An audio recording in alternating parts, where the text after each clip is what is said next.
Mesdames et messieurs, bonsoir. Merci de votre fidélité à la télévision nationale. Voici les titres du journal. Bientôt le repos biologique, c'est pour le 1er du mois prochain. Mais avant, le gouvernement veut importer des cargaisons de poissons. Ces stocks seront destinés exclusivement à la consommation. Covid-19, la situation ce soir au point de contrôle. Les centres de dépistage au niveau des barrages fonctionnent et produisent des résultats. Immersion dans cet univers pour voir comment tout cela se passe. Justice et les audiences criminelles de Mamou, elles se sont ouvertes hier avec un dossier très attendu, un cas d'agression sexuelle sur mineurs. Les échos, c'est tout à l'heure dans cette édition. Voilà pour les titres. Mesdames et messieurs, bonsoir et bienvenue dans cette édition qu'on ouvre par ce décret dès 2020-181 PRG-SGG portant rattachement de l'Agence nationale de la gouvernance électronique et de l'informatique de l'État au ministère des Postes, des télécommunications et de l'économie numérique. Le président de la République, vu la Constitution, décrète, article 1er. L'Agence nationale de gouvernance électronique et de l'informatique de l'État à la présidence de la République est rattachée au ministère des Postes, des télécommunications et de l'économie numérique. Article 2.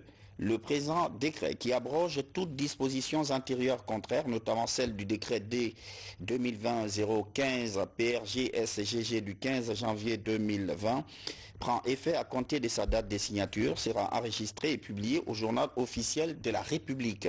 Conakry, 28 juillet 2020, signé professeur Alpha Condé. Premier titre de l'actualité ce soir, le gouvernement guinéen face à ses engagements dans son plan de riposte contre le coronavirus. Des tractations sont en cours pour l'importation d'une importante cargaison de poissons destinés à la consommation. Cette action va précéder l'entrée en vigueur du repos biologique. Ansoumane Toumani Camara. À moins d'une semaine du début du repos biologique reporté, quelle est la situation des stocks de poissons dans les entrepôts? Quel mécanisme pour faciliter l'accès facile des ménages à des produits de pêche de qualité et à des prix abordables? La recherche des réponses à ces questions a amené les autorités du ministère des Pêches à faire le tour de 4 chambres frigorifiques de Conakry. Donc, présentement, nous avons environ 750 tonnes de poissons en stock et nous avons fait des commandes pour les 3 prochaines semaines d'environ 2 bateaux, soit environ 700 tonnes, plus une quinzaine de conteneurs à raison de 5 conteneurs par semaine. 5 conteneurs font approximativement 130 tonnes, donc 390 tonnes par conteneur et 700 tonnes par bateau. Le gouvernement guinéen a autorisé un prolongement d'un repos biologique de 1 mois, donc ça nous a permis une continuité par rapport à la pêche de poissons démersaux. Et nous, nos bateaux à nous continuent à produire du poisson. Et à ce jour, on n'a aucun problème parce que je pense que toute la population est ravitaillée. Au-delà des stocks de poissons disponibles, des importations sont aussi autorisées pour suffisamment approvisionner les marchés du pays en produits de pêche. Une mesure soutenue par le plan de riposte du gouvernement contre la Covid-19. La mesure est applaudie par les armateurs nationaux qui suggèrent plus de facilité pour accroître la production locale dans la pêche maritime. Nous dédouanons à 2,75% nos importations. Avant, c'était 12,75%, mais avec des taux très élevés. Nous souhaitons que ça continue. Je voudrais solliciter à l'avenir qu'on soit privilégié dans le cadre de l'obtention des licences pour qu'on puisse travailler dans ce pays qui nous appartient. Pour ne pas que la population manque encore une fois des produits halieutiques, des dispositions sont prises par rapport à l'importation.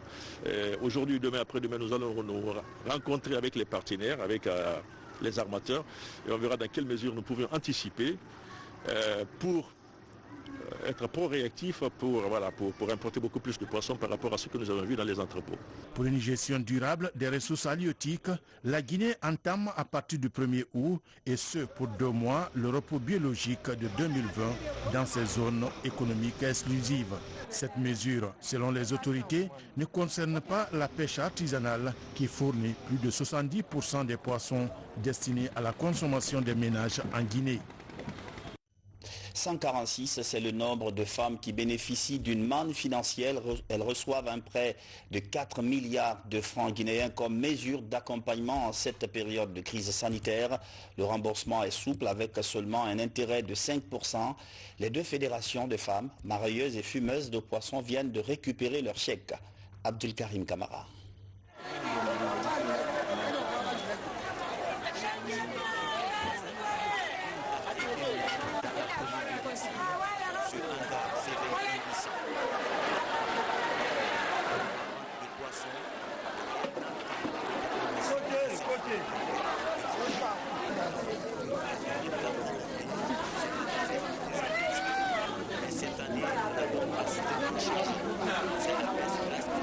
Du chiffre d'affaires des marieuses et fumeuses de poissons de Conakry. La maladie du coronavirus est passée par là.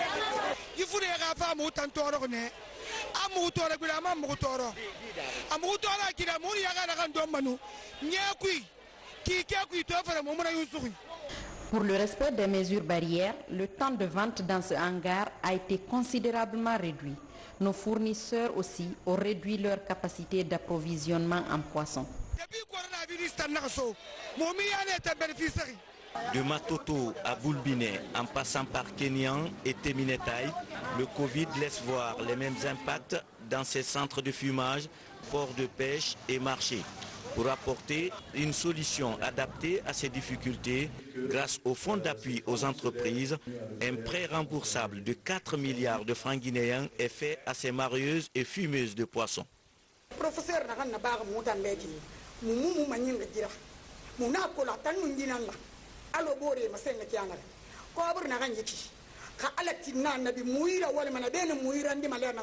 Ce geste nous passionne davantage dans l'exercice de notre métier. La bonté est le propre du chef de l'État. Que Dieu le préserve encore longtemps à la tête de ce pays.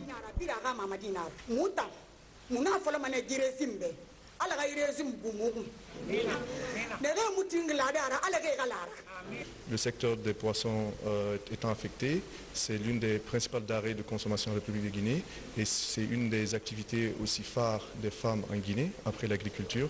Donc il était important pour nous de les écouter, conformément à la volonté de Monsieur le Président de la République, de les écouter, d'écouter leurs doléances, leurs besoins et de leur proposer une solution adaptée à leurs attentes. Dans le remboursement, l'État décide d'alléger la charge du prêt. Ces groupements ne paieront que 5% d'intérêt avec 6 mois de différé. Nous avons compris avec le Président de la République que la femme est l'avenir et le devenir du présent et de l'avenir de l'humanité. Tout comme la jeunesse en constitue l'énergie, la force et l'inspiration. Nous sommes convaincus que vous allez utiliser les prêts dont vous venez de bénéficier à bon escient, mais que ces prêts seront suivis d'autres qui vont renforcer votre capacité financière et vous rendre plus autonome dans vos activités. Au total, ces groupements bénéficiaires sont au nombre de 146. Le département des pêches les invite à utiliser ces fonds dans le seul but d'importer, de transformer et de commercialiser les produits halieutiques destinés au marché local. Le coronavirus, la crise sanitaire impacte sérieusement la filière anacarde. Beaucoup de stocks sont à date invendus. Les acteurs ont du mal à trouver preneurs. La situation devient préoccupante à Kankan. Reportage de Fodé Bangali Fofana, rendu en studio par Fodé Camara. Dans la commune urbaine de Nabaya, au quartier Banankoroda, les membres de l'Union des acheteurs de produits agricoles de Kankan se concertent. À l'ordre du jour de ce conclave, les difficultés de commercialisation des produits agricoles. Ici à Kankan, ce sont de nombreux magasins et autres entrepôts qui sont remplis de sacs de noix de cajou. Ce manque de débouchés est l'une des conséquences de la pandémie du coronavirus sur le monde rural. Les Indiens, dans les années passées, ils viennent, ils prennent des entrepôts à Conakry, on nous demande d'envoyer là-bas. Mais cette année, tout le monde est confiné chez eux là-bas. Le mois de Ramadan, il nous a demandé d'envoyer les camions à Conakry à un prix de 6 200 francs et 6 500. Et à l'arrivée de nos camions là-bas, plus de trentaine de remorques venant de Kankan, ils disent que vraiment le prix est à la baisse. Cela a créé énormément de problèmes. Cette année, plus d'une trentaine de camions remorques ont été chargés à Kankan pour Conakry. L'arrivée de ces camions a coïncidé avec la baisse du prix de la noix de cajou sur le marché. Aujourd'hui, ces acheteurs et autres acteurs désemparés n'ont qu'un seul espoir. Le seul espoir, c'est l'État. C'est l'État guinéen. Et comme ils ont proposé certaines choses qui vont aider les exportateurs, qui vont aider les planteurs. Et c'est à notre course maintenant, nous attendons qu'ils nous aident. Pour aider ces filières en souffrance, entre autres dispositions du plan de riposte du gouvernement dévoilé récemment à la presse, il est prévu un coup de pouce à la commercialisation des cultures d'exportation comme la noix de cajou. En plus de la mise à disposition déjà de la subvention de 15 milliards sur instruction de son Excellence Monsieur le Premier ministre, qui doit servir à l'achat de 5000 tonnes de noix de cajou encore disponibles au niveau des planteurs. D'autres dispositions urgentes seront prises pour l'appui à cette filière. Elles portent essentiellement sur la prise en charge des frais FOB d'environ 2 milliards de francs guinéens par tonne pour les 50 000 tonnes disponibles au niveau des exportateurs en vue d'atténuer les effets de la baisse des cours mondiaux de noix de cajou. L'allègement des frais bancaires sur les fonds mis à disposition des exportateurs en vue de leur permettre de rehausser le prix bord plantation à 6 000 francs guinéens. À ces 15 milliards de francs guinéens pour le rachat des stocks invendus de noix de cajou viennent se greffer d'autres volets du plan de riposte qui touchent l'appui à la production par l'amélioration du matériel végétal. Des mesures d'urgence pour sauver des filières porteuses sévèrement affectées par les effets du coronavirus. Il vous souviendra que l'Agence nationale de sécurité sanitaire a installé des points de dépistage au niveau des barrages filtrants. Tous les routiers à destination de l'arrière-pays doivent d'abord connaître leur statut avant de poursuivre. Ce soir, on vous présente quelques images en provenance de ces barrages. Samara Tolno. Pour freiner la propagation du coronavirus en Guinée, le ministère de la Santé a pris de nouvelles mesures. Dans l'enceinte de chaque gare routière, des tentes de dépistage du Covid-19 sont installées. Les candidats au voyage pour l'intérieur du pays devront désormais passer un test rapide du Covid-19. Je dois voyager pour Dabola, mais on m'a demandé de me faire dépister. Je suis venu faire le test. Après 30 minutes, j'ai reçu mon résultat, qui est négatif. Je peux enfin partir librement, sans que les policiers ne me fatiguent sur la route. Dans ce centre de dépistage, logé dans les gares routières, une équipe de professionnels de santé travaille d'arrache-pied pour connaître le statut de tous les passagers. On le prélève, après 30 minutes, il reçoit son résultat. Puis, si la personne est négative, on lui donne un carnet vert tout près de là-bas. Mais si la personne est positive, on le sensibilise. Puis, on appelle l'ambulancier pour venir le chercher. Pour les représentants du syndicat des transporteurs routiers, l'installation de ces centres de dépistage dans les gares routières va amoindrir le calvaire des voyageurs sur les différentes routes du pays. Ça n'allait pas. Nous pas assez souffrir beaucoup avec nos chauffeurs. Mais dès qu'on a expliqué ça au haut lieu, nous avons trouvé la solution. Cette nouvelle politique du gouvernement consiste à rapprocher les centres de dépistage des populations. Objectif, dépister le maximum de personnes en vue de briser la chaîne de contamination de la pandémie du coronavirus de Conakry vers l'intérieur du pays. Santé toujours, l'humanité célèbre aujourd'hui la journée de lutte contre l'hépatite virale. Les chiffres sont interpellants en Guinée. Plusieurs milliers de personnes officiellement recensées vivent avec la maladie. Cette année, c'est l'hépatite B qui est au cœur des débats avec une question, notamment comment rompre la chaîne de contamination mère-enfant. Adia Toubari. Pendant que la Guinée tente de freiner la propagation du coronavirus, les hépatites, elles, continuent leur chemin. Sous les 5 formes d'hépatite virale ou encore tueurs silencieux, le type B est le plus virulent. Cette forme reste la plus répandue en Guinée, avec un taux d'incidence de 19% de porteurs du virus, selon une enquête de l'ONG SOS Hépatite Guinée. Et la femme enceinte est au centre de la chaîne de transmission de la maladie. Le principal mode de transmission, c'est le jour de la naissance. L'enfant sort des filières et il y a beaucoup de liquide, beaucoup de sang. L'enfant, en sortant de filière de la maman, peut se contaminer par le sang, par ce liquide-là. Parce que l'enfant sort avec beaucoup de liquide et ce jour-là, c'est le mode le plus fréquent. La fréquence de la transmission de l'hépatite B de la mère à l'enfant est due au faible taux de dépistage prénatal des femmes lors de la grossesse, ce qui du coup empêche la prise en charge précoce de la maladie pour freiner la transmission du virus pendant la grossesse et l'accouchement. Pour minimiser le risque de contagion, c'est un protocole thérapeutique spécifique qui est élaboré.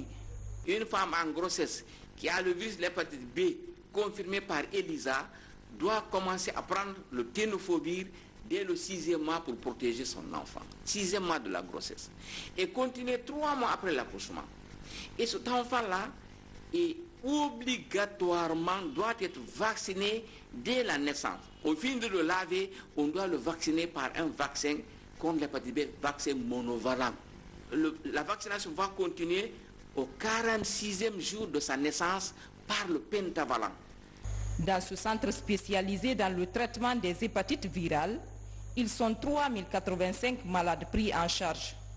Cependant, la moitié des patients souffrant de l'hépatite arrivent au stade du cancer du foie et de cirrhose. C'est le cas de Alceni, la quarantaine, admis il y a 2 jours. On m'a dit que j'ai la cirrhose. Je ne me sens vraiment pas bien.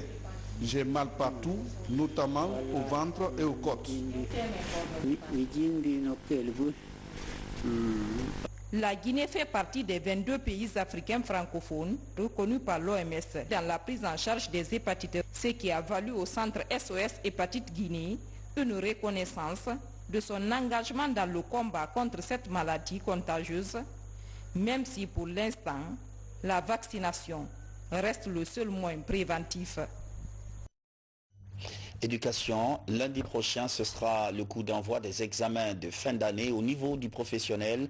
Il y aura tout d'abord les épreuves théoriques. On parle de 20 000 candidats cette année. Le ministère de tutelle procède au dernier réglage en incluant des obligations sanitaires. Moussa Komara. À l'enseignement technique et professionnel, les préparatifs des examens de sortie session 2020 ont atteint leur vitesse de croisière. Toutes les fournitures sont acheminées à ces jours dans les 67 centres du pays.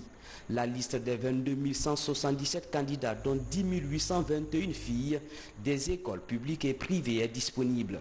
Les délégués sont sur place après avoir passé leur test Covid-19. Actuellement, on ne peut pas sortir de Conakry sans faire le test Covid-19 pour être confirmé positif ou négatif afin que vous sortez de la ville de Conakry. Donc, Madame le ministre a déjà préparé cette équipe. L'équipe de l'ANS a été appelée et est venue faire le test de nos 67 délégués. Et parmi les 67 délégués, il y a eu 2 cas positifs. Dès le dimanche, nous avons été informés des résultats de test. 2 cas étaient positifs, on les a remplacés. Et ces 2 remplaçants sont déjà en route pour l'intérieur du pays. Cette année, ces évaluations se tiennent dans un contexte de crise sanitaire. Rien n'est laissé au hasard par les autorités pour protéger les candidats contre le coronavirus.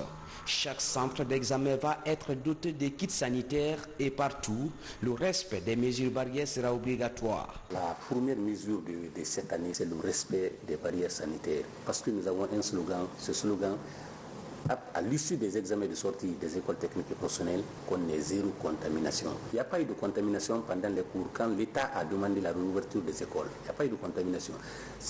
Donc, ce n'est pas pendant les examens qu'on aura les contaminations. C'est pourquoi les mesures barrières seront strictement respectées. Autrement dit, l'année passée, si on avait 30 par salle, Cette année, nous aurons 15 par salle. Au niveau des Conakry, l'épicentre de l'épidémie, des dispositifs importants sont pris dans les 25 centres qui accueilleront les 9000 candidats.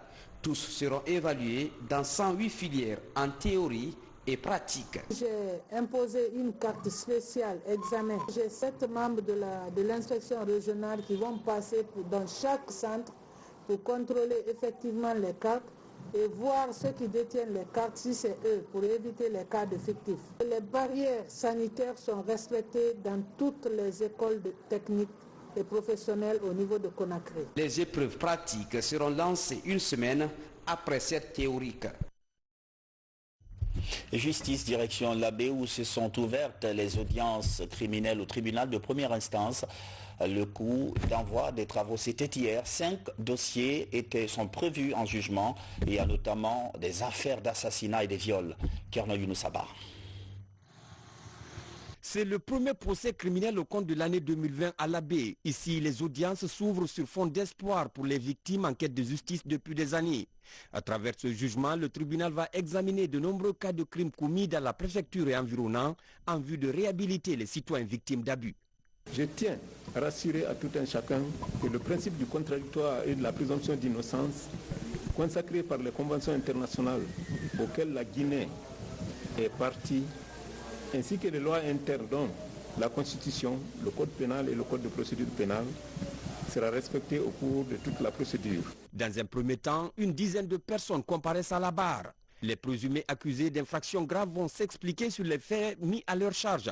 À l'occasion de l'ouverture solennelle du procès, le procureur exprime le souhait de freiner la recrudescence de la criminalité. Soyez d'avance rassurés que le ministère public n'empruntera pas le chemin du sentimentalisme, débordant au cours de ces réquisitions. Même s'il est évident que chaque accusé souffre en raison des difficultés de détention, nous n'allons pas et nous ne devons pas oublier la peine des parties civiles, qui ne se sentent soulagés que lorsqu'elles auront le sentiment que justice les a été rendue. La justice est le socle de la vie. Tout homme a une parcelle de dignité qu'il doit pouvoir défendre à tout moment. Quand vous dites dans votre rapport les cœurs meurtris des victimes, ça ne vous amènera pas aussi à envoyer les gens à la guillotine. Voilà des termes contradictoires, mais qui sont nécessaires à la vie. Alors que les victimes cherchent réparation, les accusés, eux, attendent le sort qui leur est réservé à l'issue du procès. Pendant ce temps, à Mamou aussi se sont ouverts des échanges au tribunal de première instance. Au menu des affaires en cours, on note des cas d'agression sexuelle sur des petites filles. Notre correspondant, Mamadou Paté-Baldé, nous en dit un peu plus. Après 4 mois de fermeture à cause de l'épidémie de la Covid-19, le tribunal de première instance de Mamou ouvre ses portes avec 3 cas de viol et de pédophilie et attaque à main armée. À la barre, Thierno Yaya Bari, Boubacar Bari et Alpha Bakar Mansari. Ils sont poursuivis pour tentative de viol sur mineur.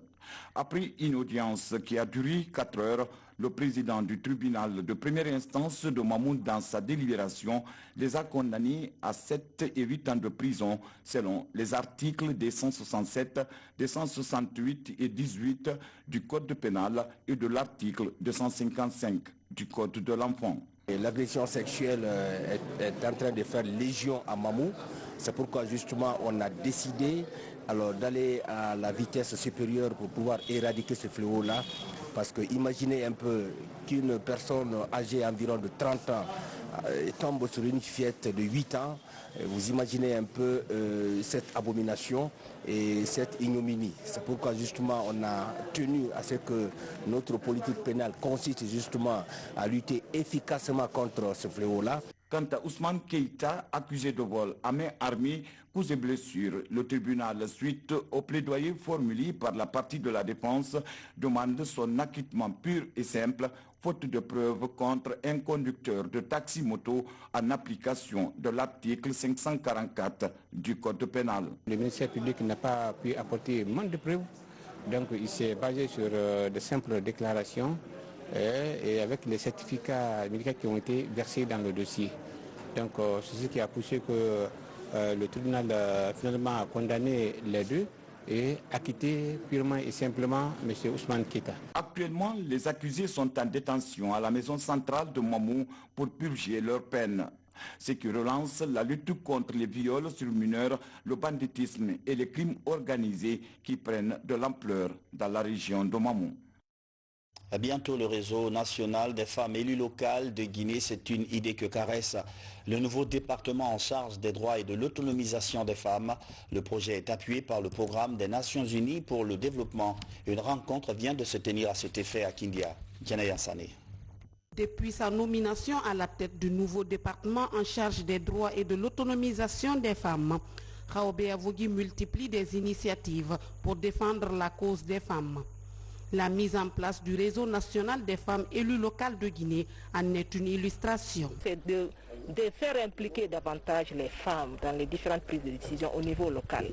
Parce que les femmes aujourd'hui représentent plus de 52% de la population guinéenne et tous les pesanteurs sociaux, culturels pèsent sur elles. Le fardeau des différentes personnes, on saurait parler de société sans parler de cellule de base qui est la famille. Si les femmes sont impliquées, si les femmes sont organisées, je me dis que nous saurons aller très rapidement et suivant les conditions requises au développement tant escompté ou à l'émergence économique.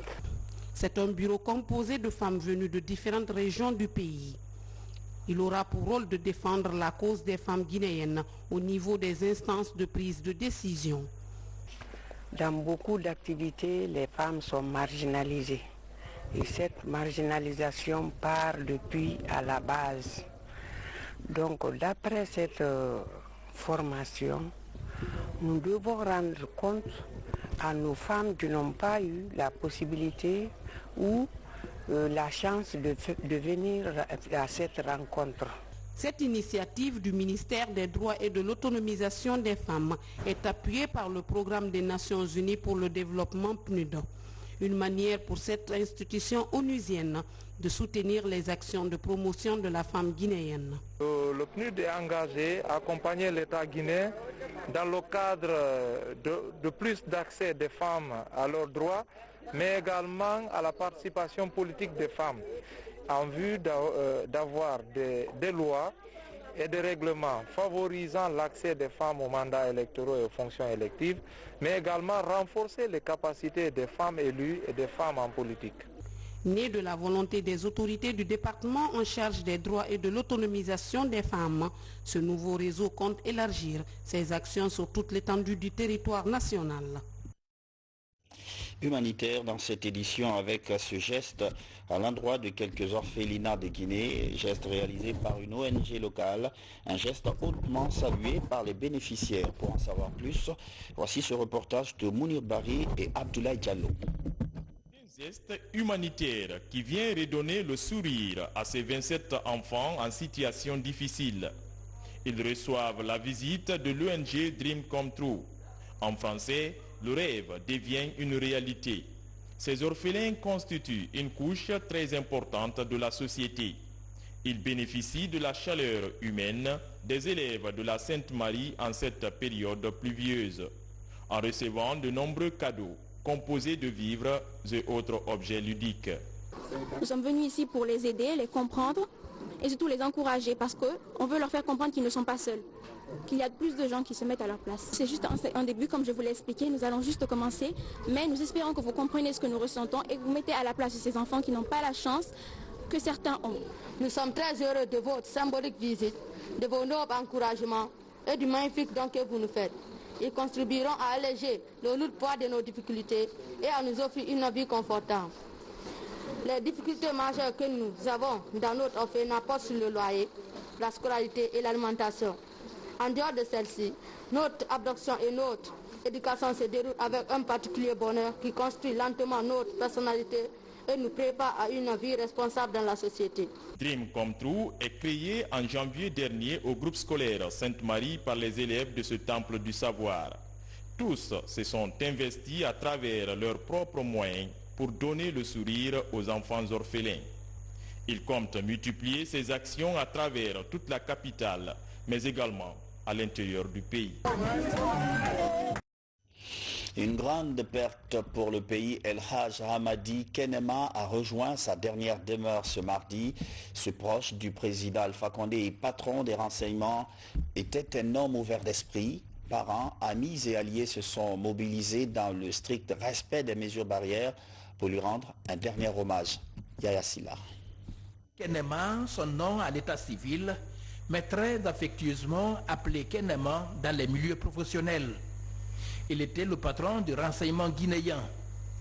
Jovial, courtois et discret, Kenema était un homme ouvert et sociable. Il a tiré sa révérence des suites de maladies à l'hôpital de l'Amitié sino-guinéen. Le doyen Kenema, je le côtoie depuis 2010.